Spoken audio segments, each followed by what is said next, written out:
Well, we've often spoken about rainwater harvesting systems, but is it difficult to implement? Today, we are at the home of Mr. Vinodkumar Saxena, and he has implemented a very simple yet effective rainwater harvesting system. Now, all the water that falls over here on 1,200 square feet of roofing is allowed to flow and enter that particular outlet. Now, he does not use any of this water.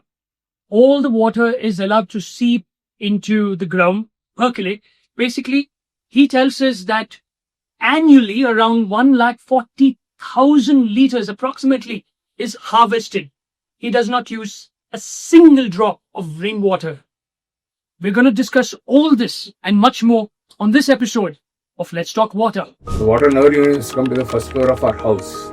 When I moved to Bangalore here in 92, I was facing the same situations what we were facing at that time in Pune. People say, why should I bother about it? They actually tell you this? Yes, people have told me. I have got a borewell, I can take water from there.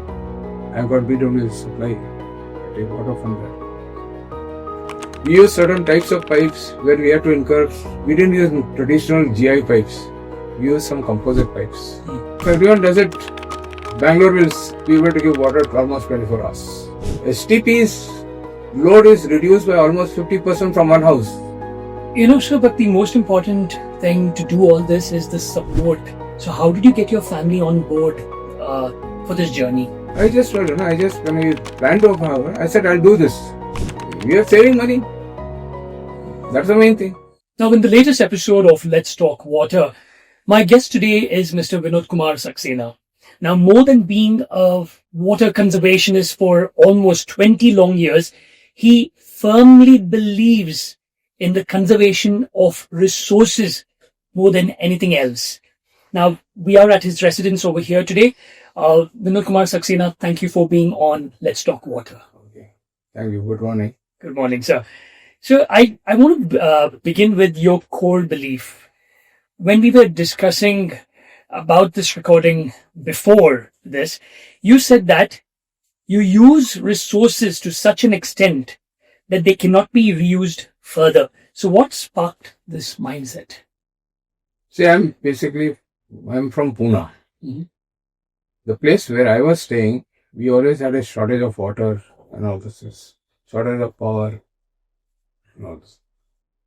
So that was almost, you can say, 70, 80 years back, going that time. You're talking about before the 80s, 90s? Yeah, it was in 60s and 70s. 60s and 70s. Okay. I remember that whenever we used to get up in the morning, the first thing that everyone had to do in the house was see that we fill up water for the day. The water never units come to the first floor of our house. We had to go down, there's a tap there. Everyone used to, before going to office, before going to school, everyone used to chop it. Like, fill up as much as water. So that for the day, you are having the water there. And that was a daily ritual for us. Irrespective whether you're ill, whether it's raining outside or anything, we had to do that. So even when I moved to Bombay also, I couldn't do much of it there. So, because staying in an apartment, you already have everything there in such a way, you can't do anything much on that. When I moved to Bangalore here in 92, I was facing the same situations what we were facing at that time in Pune. So Bangalore also had the same issue. At that time. So lesser population. In spite of lesser population and all those things, I said we had problems here in Karnataka at that time for water. So I said, no, when we do something here, we have to see that we minimize our resources usage to the maximum extent. So when we started reconstructing of our house in 2003, we planned to do it. That time, I gave a plan to my wife. I said, this is what we are going to do. He said, if it doesn't work, I said, it doesn't work, we go back to what everyone is doing it. Nothing else. I'll make the system in such a way that we don't have to do anything further. We just have to do a little plug and play here and go back to what everyone is doing it. We also do the same thing. My systems don't work. So when we put the plan even to BWS, it will be also about the water thing first. the first question they asked me, why are you putting so many pipelines? Because everything is dedicated. Well, normally if you see any house which is there, a sewage line which comes out, it comes out with a water coming from your kitchen, bathroom and the sewage pipes. Okay. They have one pipe coming out. I had multiple pipes coming out. So he was asking me, why is this piping done like this? I explained to him. I said, see, this is what I am doing. My plan is to save as much as water. He said, what are you going to do? I said, I'm going to reuse the water. When he saw my plans, he saw my tanks, he saw piping from there. I said, what is this piping for? What is this for? When I told him, he said, this is something, first time someone has shown me that how to use water without trying to do any extra work onto it. This is the BWSSB official telling Yes. us The guy the who... people who actually are into providing us water. Yes, they are the ones. That guy, that lines engineer down there who finally gives me my, meter for the water line. When he saw the things, he said, why you have done this? I explained to him, my idea is like this. He says, what about smell and all those things? I said, I'll take care of it. Whatever is required, I'll see that. He said, fine, if everyone does it, Bangalore will be able to give water to almost 24 hours. That was the first comment. To everyone. Because when I told him how the calculations and all, I gave him all the calculations, he said, what you are saying is that you're saying what you normally would give as water to you, you'll be using just 50% of it. Technically, what they are supposed to give as per the laws and all those things, you are going to use only 50% per person. I said, yes, that's my plan. He said, everyone does it. It's great. I was very, very, very impressed with what you showed me in your compound. Yeah. How you have actually, where the grey water is stored in another sump, where rainwater, we'll come back to that because that's very interesting and how you're saving water, but very impressed. I would understand what the engineer would have said when you told him all this. He said, this is the best, this is something, nobody has told him, like they are going to do like this. They do like this. They all come with the traditional piping and all those things. I said, see, then I also told him, I said, do you know, by using this method, your STP's load is reduced by almost 50% from one house. True. He said, yes, my STPs will work very efficiently. I don't have to put more STPs. With this itself, I'll be able to manage. These are his words to me. And he was just a low-level engineer, the first level of person. So this was way back in 2002, 2003? 2003. Okay. That's what the thing was there. And I said, I'll implement it. And I'm using it. For the past 20 years. The past 20 years. I believe in one thing. And even my piping also I've designed in such a way that it is concealed as much as possible. As I told you earlier, I don't believe in a house looking like a factory. It should look like a home. You have too many pipes coming here and all this thing. The entire facade of the house, whatever you have done, is all gone. So we have to think in a different way. Not the traditional, you tell a plumber do it, he'll do it what he knows. You have to give him ideas to do it. And I'm telling you, my plumbers and all, they helped me out a lot. Whatever I said, they were ready to do it. They were also saying, why you're doing this? I said, I want to save water. I want to save resources. And they have seen it now. I don't have to worry about anything. Sir, but the most important thing to do all this is the support. So how did you get your family on board for this journey? You need their support, otherwise you can't do this. Yeah, I just told her, when we planned to have her, I said, I'll do this. Okay. She said, if it doesn't work, what do you do? I said, doesn't work? We'll go back to the old ways. Nothing. And when it worked, what was her reaction? We are saving money. That's the main thing. Today I am telling you, I have recovered multiple times. 10 to 15 times I have recovered my water bill. 10 to 15 times. Whatever I spent extra for the extra plumbing and all those things, I have included 10 to 15 times. Even more than that. And now, nothing else. I have not changed any piping at all. I didn't have to change anything. The pipes also I've used in such a way. We use certain types of pipes where we have to incur. We didn't use traditional GI pipes. We use some composite pipes. We don't get affected by any of the things. Okay. And those composite pipes are still running as such. Even the supplier once, when I gave him the pipe, when I wanted to buy certain extra things, he said, "Can you give me a sample of the pipe, what you have used?" I gave him also. He says, "Nothing has gone wrong with the pipe. Your GI pipes tend to get rust, incrustation, then you have to keep on cleaning it, or you have to change the pipes. And especially when people are using borewell water and all these things, they have a lot of these problems." So I want to talk about your holistic water management system. But for a lay person, if you could first explain what is grey water and how do you use it? Because we need to understand what's potable water and what is grey water. Potable water is the one what we get supplied from the water supply department. That's for drinking purpose, your bathing purpose, and washing your clothes. That's the main thing. And the grey water is what you use the water for washing the clothes, for bathing, using in the kitchen, the wastewater which comes. That's the grey water. It is not having any microorganisms into that. The microorganism water which will be there is the black water which comes out from your flush after flushing. So even if you use drinking water, potable water for flushing, it becomes automatically black water. True.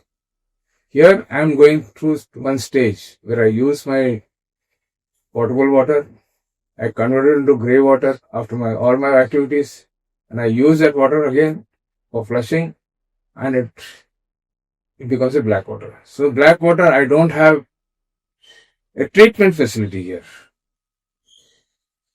So because the plot is small, I can't put a treatment facility. It requires a big infrastructure type.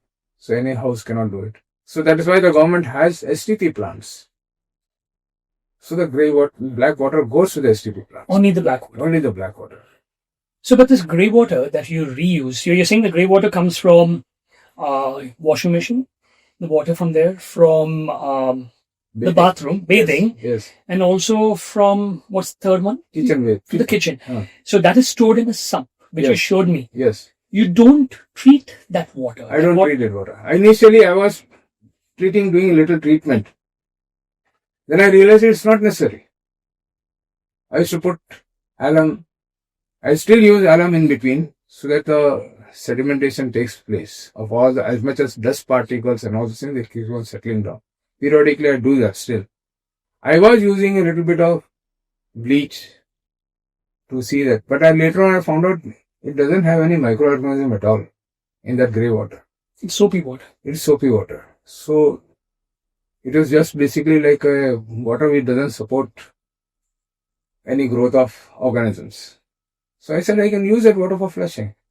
It does not damage your flush. No odor, nothing. Just you have some little bit of dust, fine dust which comes along with the water. It settles into your flush tanks. We just open the cover and clean it off.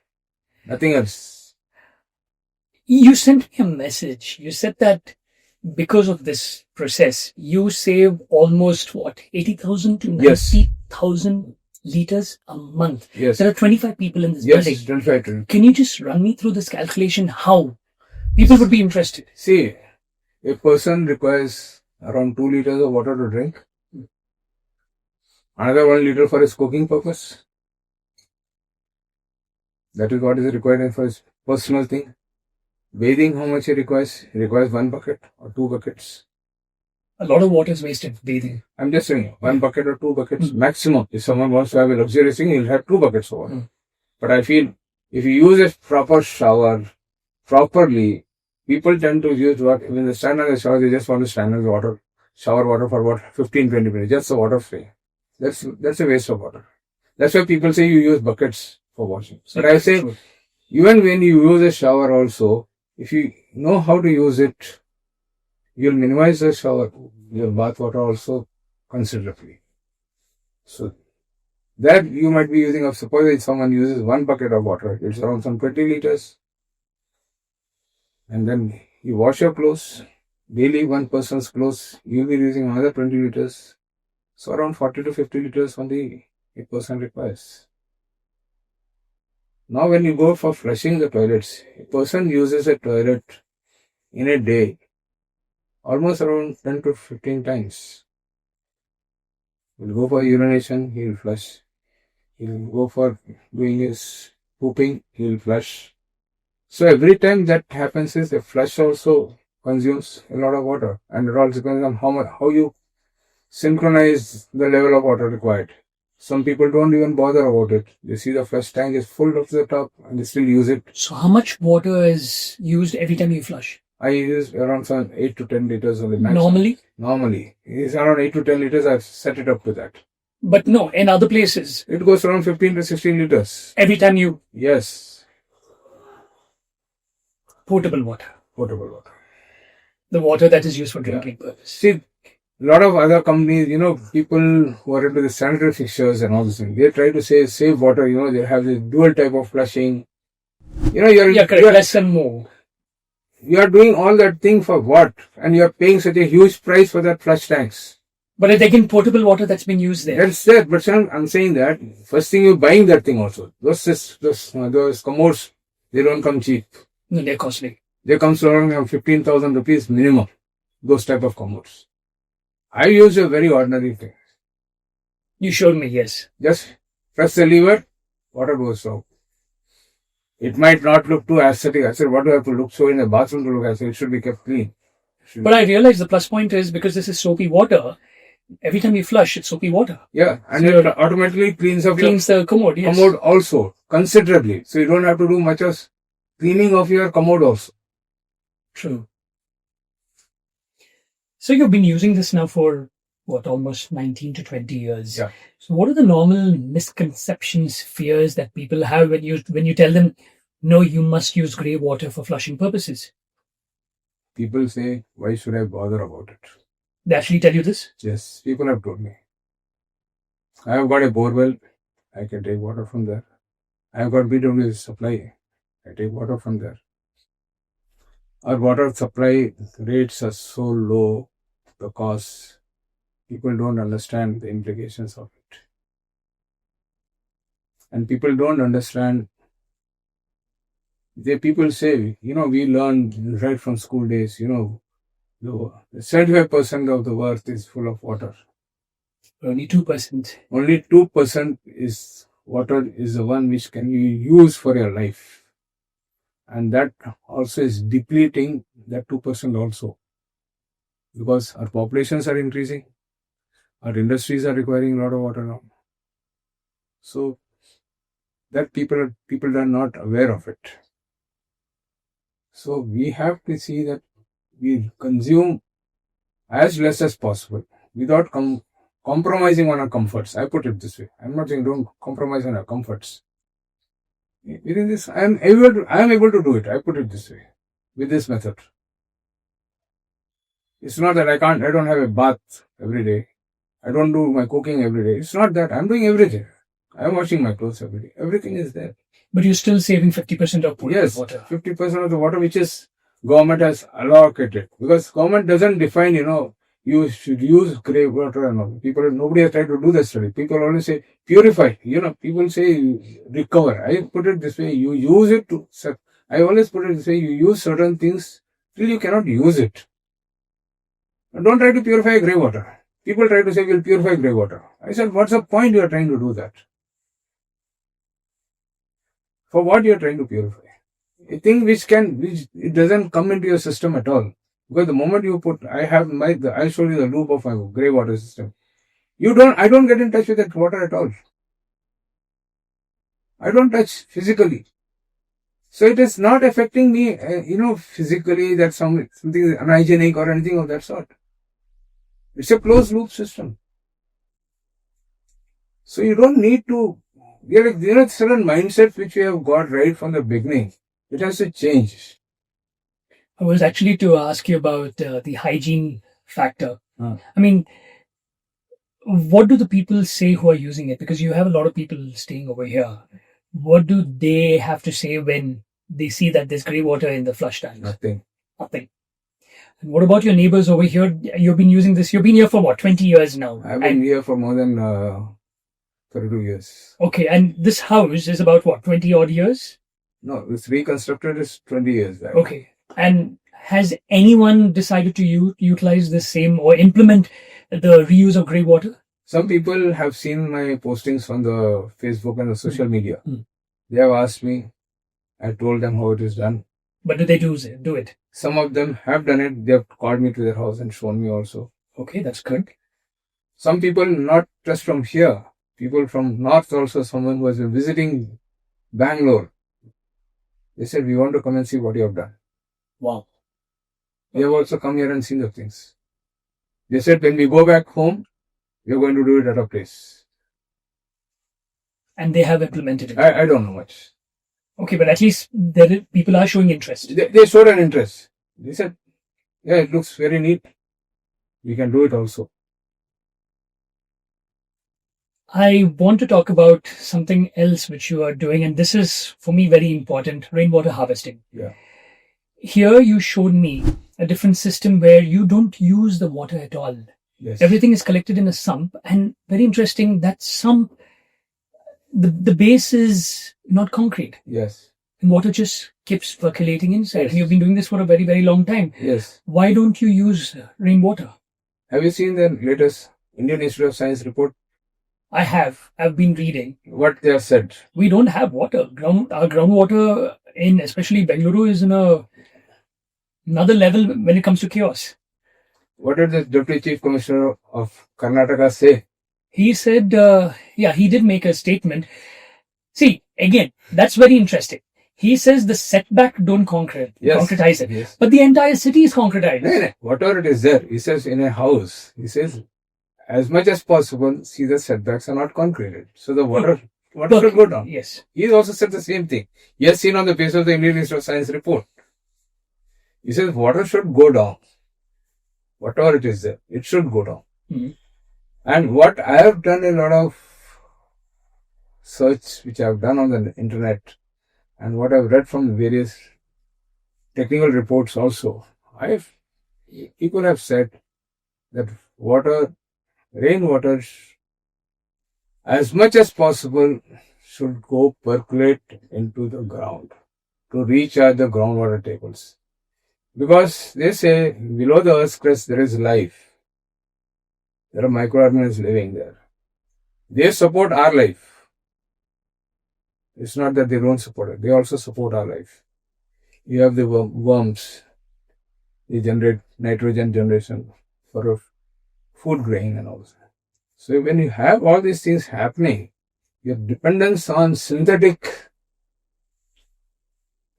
fertilizers and all those things automatically reduce. True. So, you have a conservation going on on a continuous basis when you have a rainwater going down to the earth. Another one thing, the moment the water goes down to the earth, it cools the earth's crust. If water is there, it just cools off. When you don't have water there, it gets heated up. So you will have your temperatures of the earth also being maintained, which we are facing in global crisis now. Temperatures going up. Especially in metro cities. Everywhere. Yeah, not necessarily, not just metro cities, all over the world, everywhere. So what have you implemented over here? If you can explain that. I've just seen that my rainwater falls onto my building, it goes to the ground. From my plot. It doesn't go out into the stormwater drains, nor does it go out into the sewage lines. Simple. That's the only thing I've done.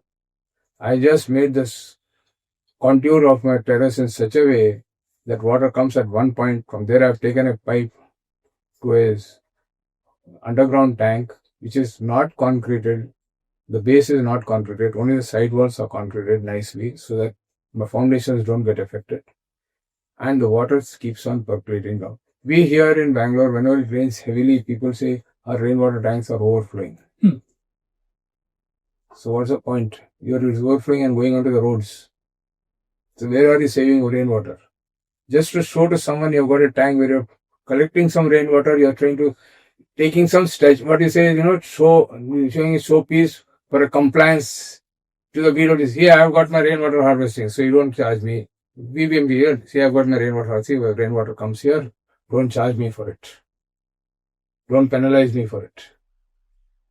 But are they really harvesting the rainwater? My place, I get around 140,000 liters of water by rain. Annually. Just imagine if people say, why don't you store it when you reuse it? Where do I store this 140,000 liters of water? Okay, we get rains for about some 3 to 4 months. So it comes around some 35 to 40,000 liters of water tank I should have minimum on an average for storing that water for the 4 months. And I'm just consuming hardly around some.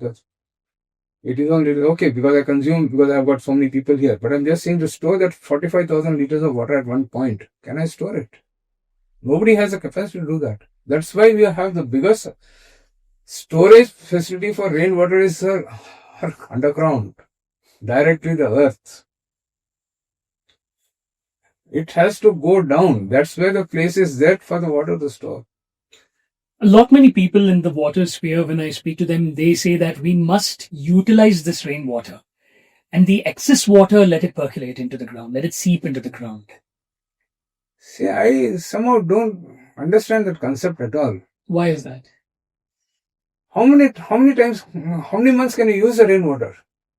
You get rains only 3 months in a year or 4 months in a year. Maximum is only 2 months where the maximum rain comes. Rest is all sporadic rains and all those things. What you are going to store into that? As I said, when you get a huge amount of water coming in from the rain and you have overflowing taking place, where are you storing that? Let that seep into the ground. How much they can seep? Have they kept that much place for seepage? I don't think so. Most of the people are not having that facility. It all goes into the stormwater drains. So basically you're saying they store whatever is available I to said, store and then the rest. They just store to BWSSB and BVMP. I've got a rainwater harvesting system. Okay. Because they have made it mandatory. True. That's why people are saying, we'll store it and use it. Now the government has also changed. You have to not store it, it should go down. Even the Deputy Chief Minister said, water should seep down. Even he has said, even Indian Institute of Science has said the same thing.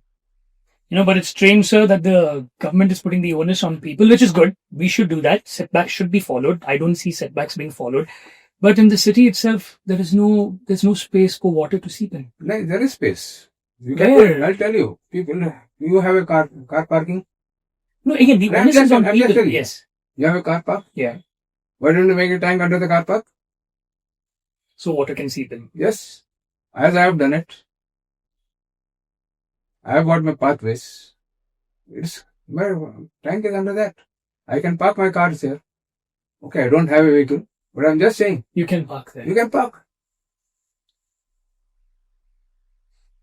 All apartment complexes, they have the car parking outside. The entire car parking areas, they can just make underground tanks for rainwater to be collected. Their biggest worry would be the foundation. They have to do it the way in which I have done it. You only keep the bottom not concreted. Let it go down. Don't let the water come from the side. So you concrete your foundations, you make properly. There are ways for doing it. I have done the same way. My water doesn't seep onto my foundations. It just goes down. In 20 years? Yes. On an average, how much would you have actually given back to Mother Earth, sir, in 20 years? You just imagine 140,000 into 20. Oh. That comes to your borewell. I mean, it's very rare. Everyone talks about digging borewells here in Bengaluru. They go up to 1,000 and more than 1,000, 1,400, 1,500. Yeah. Yours is what? 145. 145. And again, it's been maintained since the time you dug it. Yes. 20 years back. Is it because of the water that you're actually allowing to It seep could into be, the ground? or it could be the earlier water must have been there. And I'm giving water down continuously also because of the rain. And even I'll tell you one advantage for chamming. When I just clean my terrace up for the dirt and all those things, even that water goes on with my, But your neighbor's borewell is dry. yeah. So is there a correlation with what you're doing over here? Yeah, you must have not done the borewell properly. Okay. Interesting. So, any message that you have for those people, especially complexes, builders who are wasting potable water and how to save potable water? Simple, what I just told you now. People in complexes, you have car parking areas, make tanks there, put a wood cover on top, so you can park your car also there safely. See that the foundations are not affected. If you see that the foundations are not affected and you keep place for water to go down, water will go down easily. Water will find its way to go down. The moment you concrete it, you are stopping water, you are damming the water to flow. So water will come out. Somewhere it will come out overflow from a tank. So you just put it, you will not have any problems. People have to think that way. Builders have to think that way. But builders also don't want to do that. So, when I walk to your terrace, it's so simple. Water, the way you've done it, that water flows and goes and seeps into the ground. Many people complain saying that, there's a lot of work to be done to set up a rainwater harvesting system. It's a lot of time and energy, too much of maintenance. What would you tell them? See, I am telling you, you just see the water goes down. You don't try to, you don't do a purification process of BWSP for supplying water.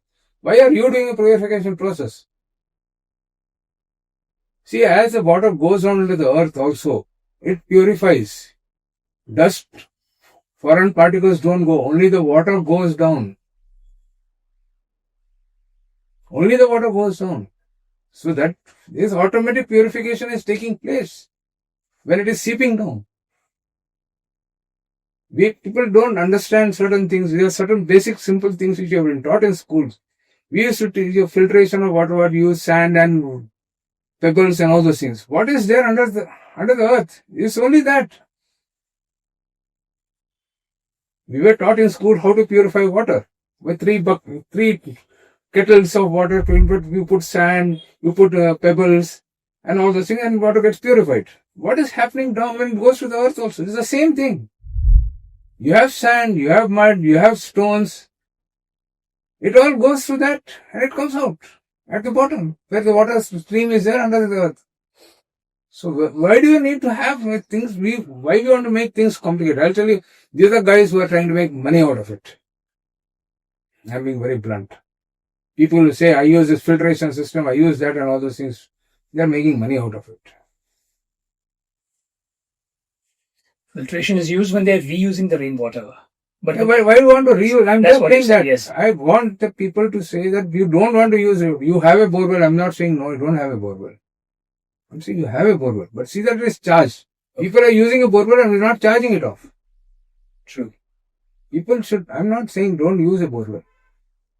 Use it. But see that it gets charged off also. When you're not doing that thing, then you'll say my borewells are getting dry. I have to be deeper. What's the point? You're not replenishing that water there, what you're using. Very true. All right, sir. I think this is interesting, what all you have stated. I think the two biggest takeaways is one is the reuse of grey water for flushing purpose. And I've actually seen it over here. Yeah. It actually cleans the commode every time you flush. Yes. And I think this is interesting. The fact that whatever falls on the land belongs to the land. Yeah. And let it seep into the ground. That's what we need to do, especially in a city like Bengaluru, where we are in a very, very, very... Not just Bengaluru, I'm telling you, it's all over the world. It is a bad concept. It is a very bad situation. It is just not here. But many other countries have banned. They have banned, but still, I'm telling you, the reuse of water, I'm telling you, use of grey water is not being followed anywhere else. Most of the country is not being followed. Where people, are in absolute scarcity of water, they are doing it. When there is no other choice of getting water, they try to save as much as drinking water. They try to reuse it at time. I'm just trying to say that when they can do it, we should also do it. Just because we have a facility that we can get good water doesn't mean we become very, luxurious and to consume it like anything. Just because we can afford it. Okay. All right. Thank you. Thank you very much for sharing all these ideas, grey water, views of grey water, and also about the need to allow rainwater to seep into the earth. Thank you very much, sir. Thank you.